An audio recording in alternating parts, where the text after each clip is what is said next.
जब मेरी शादी हुई तो मुझसे कहा गया, पति को शारीरिक और मानसिक तौर पर सुख देना ही तुम्हारा कर्तव्य है। लेकिन जब शादी हुई तो पता चला कि भारत में एक लड़की की शादी सिर्फ एक लड़के से नहीं होती, बल्कि एक पूरे परिवार से होती है, जिसमें सास, ससुर, नंद, देवर और सबसे अंत में पति आते हैं। अब जब मैंने इसे महसूस किया तो डर गई कि अपने आप से मैं खुद तो संभलती नहीं हूँ, 4-5 लोगों को कैसे संभालूंगी। जैसे तैसे मेरी शादी हुई और एक नए परिवार ने मुझे अपनाया। ज़िंदगी पूरी तरह बदल गई। एक ही रात में मैं घर की लड़की से किसी के घर की बहू बन गई। मैंने अपनी सहेलियों में देखा था कि शादी के तुरंत बाद ही उनका और उनके ससुराल वालों में से झगड़ा होने लगता था। मैं कभी भी नहीं चाहती थी कि मेरे साथ भी ऐसा हो।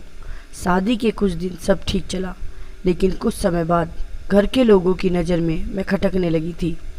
जब मैंने ये बात अपने पति से बोली तो उन्होंने मुझे बोला कि सबसे पहले अपने दिमाग से ये निकाल दो कि मायका तुम्हारा घर है और ससुराल तुम्हारा ससुराल।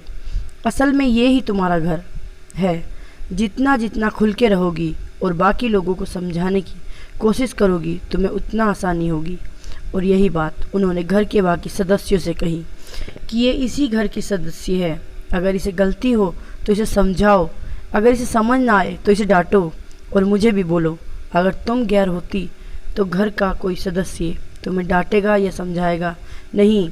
ये बात मैंने भी ध्यान से सुनी और मैंने कुछ काम किए। मेरी सास के साथ ज़्यादा समय बिताना शुरू किया।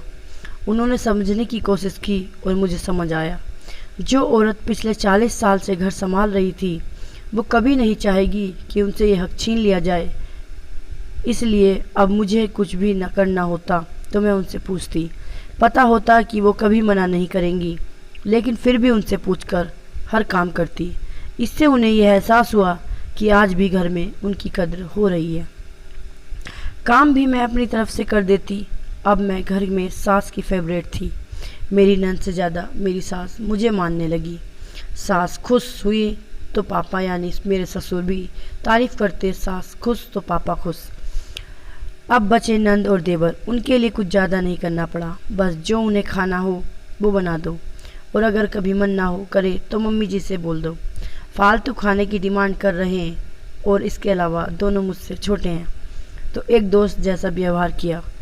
धीरे धीरे सब खुश हो गए और आज ये स्थिति है कि ना तो मुझे ये फील होता है कि ये मेरा ससुराल है और ना मेरे घर वालों को कि ये कहीं बाहर से आई है। जब परिवार का हर सदस्य खुश है तो पतिदेव भी अपने आप ही खुश और संतुष्ट रहते हैं। आजकल लड़कियां शादी करती हैं और शादी के कुछ दिन बाद ही परिवार से मनमुटाव होने लगता है। यही चीज़ मेरे साथ भी हुई, लेकिन मेरे पति की सूझबूझ की वजह से मैंने समय से पहले ही इसे रोक लिया। हमें चाहिए कि सबसे पहले हम ये सब समझना चाहिए कि ससुराल अपना ही अपना घर है और सास ससुर की पूरी ज़िंदगी अपने साथ होंगे, घर वाले नहीं। खुश होंगे तो पति अपने आप खुश होंगे, और अगर पूरा घर खुश है तो क्या बात है। धन्यवाद।